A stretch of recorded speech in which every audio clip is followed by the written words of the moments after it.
కొన్ని విషయాలు సార్ ఒక ఇంట్లో ముగ్గురు అన్నదమ్ములు ఉంటే ముగ్గురు సేమ్ ప్లేస్ వేసుకోరు సార్. అది ఒకటి అట్లాంటి ప్రాబ్లం లేకుండా మొత్తం పేరు రాసి నోట్ చేసుకోరు. తర్వాత వెళ్ళండి ఏ ప్రాబ్లం లేదు ఫస్ట్ కంప్లీట్ అయిపోతుంది చేయగలుగుతారు కదా. చేస్తాను.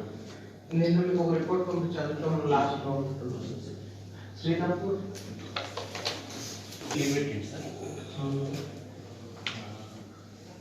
తర్వాత మాకు శ్రీరాంపూర్లో 1500 ఉన్నాయి సార్. అంటే అక్కడ కనీసం ముగ్గురు చేయలేదు సార్. శ్రీరాంపూర్ అప్లికేషన్స్ ఉన్నాయి కనీసం ముగ్గురు చేస్తే కంప్లీట్ అవుతుంది సార్. ఇంకొక 4 విలేజెస్ ఉన్నాయి సార్. అక్కడ నియర్లీ 1000 ఉన్నాయి సార్. ఓకే మరి అది 1500 ఉంటే కనీసం స్టార్ట్ అయితే చేయాలి కదా. స్టార్ట్ చేయాలి కదా. ఎన్ని విలేజ్ చేశారు? శ్రీరాంపూర్ స్టార్ట్ అయింది. ఎన్ని విలేజ్ చేశారు కదా.